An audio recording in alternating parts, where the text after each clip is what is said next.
এটা ল'ৰা ছোৱালী যাৰ আছে সেই এটা ল'ৰা ছোৱালী যেতিয়া মৰি যায় মাকহঁতৰ হিয়া উদং হৈ যায়, বুকু উদং হৈ যায়। সেইটো কাৰণে মানুহে দুটা তিনিটা ল'ৰা ছোৱালী জন্ম দিব লাগে।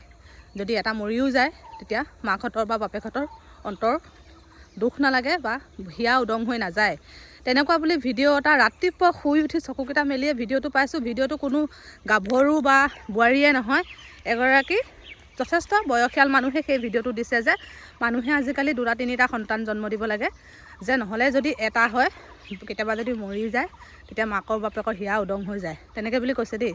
আচলতে কি মই তেওঁক সেই কথাখিনি তেওঁ কিবা এটা যুক্তিত ক'ব পাৰে বা তেওঁ ভাল লাগিছে কৈ, মই তেওঁক বেয়া বুলি কোৱা নাই বা তেওঁৰ কথাখিনি বেয়া বুলি কোৱা নাই। মই এগৰাকী মাতৃ হিচাপে মানে ক'ব বিচাৰিছোঁ যে কোনো মাকৰ কাৰণে দুই তিনিটা ল'ৰা ছোৱালীৰ মাজত এটাই ভাল বুলি বাচিব নোৱাৰি। কাৰণ মাকে যেতিয়া 9 মাহ পেটত থৈ জন্ম দিয়ে প্ৰত্যেকটো সন্তানেই মাকৰ বাবে প্ৰিয়, লাগিলে সেইকেইজনী ছোৱালীয়ে হওক বা গোটেইকেইটা ল'ৰাই হওক। মাকৰ কাৰণে প্ৰতিজনী ছোৱালীয়ে প্ৰিয়, প্ৰত্যেকটো ল'ৰাই প্ৰিয়, প্ৰত্যেকটা সন্তানেই প্ৰিয়। তাৰ মাজত যে কোনোবা এটা ঢুকাই গ'লে মাকৰ দুখ নালাগিব, অন্তৰ উদং হৈ নাযাব, তেনেকুৱা কোনো কথা নাই।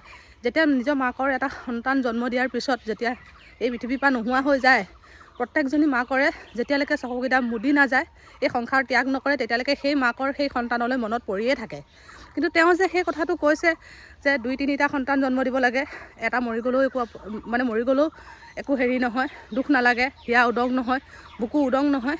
তেওঁ কেনেকৈ ক'ব পাৰিছে এগৰাকী মাতৃ হৈ সেইখিনি কথা মই নাজানো। কিন্তু মই এগৰাকী মাতৃ হিচাপে ক'ব বিচাৰিছোঁ যে প্ৰত্যেকজনী মাতৃয়ে প্ৰত্যেকটো সন্তানেই প্ৰিয়। এটাও সন্তান এনেকুৱা নহয় যে কাৰোবাৰ 5টা 6টা থাকিব পাৰে, সেই বুলি যে কাৰোবাক বেয়া পায়, কাৰোবাক খাবলৈ নিদিয়ে, কাৰোবাক পঢ়ুৱা শুনা নকৰে, এনেকুৱা নহয়। মোৰ মাৰ ছোৱালী 5জনী, ল'ৰা এটা, কিন্তু আমাক সমানেই ভাল পাইছিল। ছোৱালীকেইজনীক যিমান মৰম, ল'ৰালৈও সিমানেই মৰম, হয়তো ল'ৰাটোক সৰু বুলি অকণমান বেছি মৰম কৰিব পাৰে।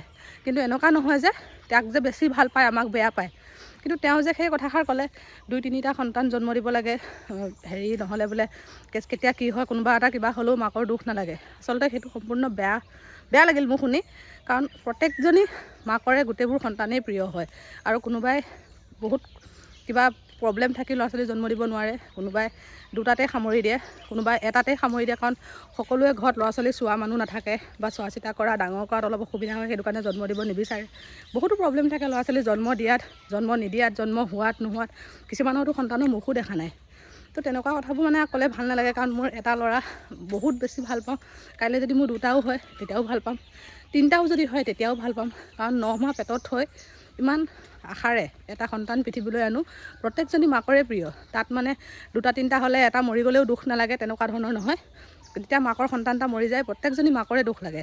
আৰু সকলোৱে বিচাৰে দুটা তিনিটা জন্ম দিবৰ কাৰণে, কিন্তু পইচাৰ কথা থাকে। আজিকালি সময়টো মেইন, ল'ৰা ছোৱালী চোৱা চিতা কৰাটো মেইন, স্কুল অনা নিয়া কৰা, বহুতো সমস্যা থাকে। সেইটো কাৰণে মানুহে ল'ৰা ছোৱালী জন্ম দিব নোৱাৰে বা নিবিচাৰে। বিশেষকৈ আজিকালি টকা পইচা বহুত লাগে, সেইটো কাৰণে মানে বহুতে জন্ম দিবৰ পৰা দূৰৈত থাকে। তেনেকুৱা নহয়, যিসকলে পাৰিছে দিছে, যিসকলে নোৱাৰে। কিন্তু এইটো নহয় যে দুই তিনিটা সন্তান জন্ম দিব লাগে, এটা মৰি গ'লেও একো নাই বুলি। কোন মাকে বাৰু মৰিবৰ কাৰণে সন্তান জন্ম দিয়ে কওকচোন আপোনালোকে? কোনো নিদিয়ে, সকলোৱে জন্ম দিয়ে, গোটেই পৃথিৱীখন দেখায় নিজৰ ল'ৰা ছোৱালীক। বেয়া লাগিল কথাটো, সেইটো কাৰণে ভিডিঅ'টো বনালোঁ।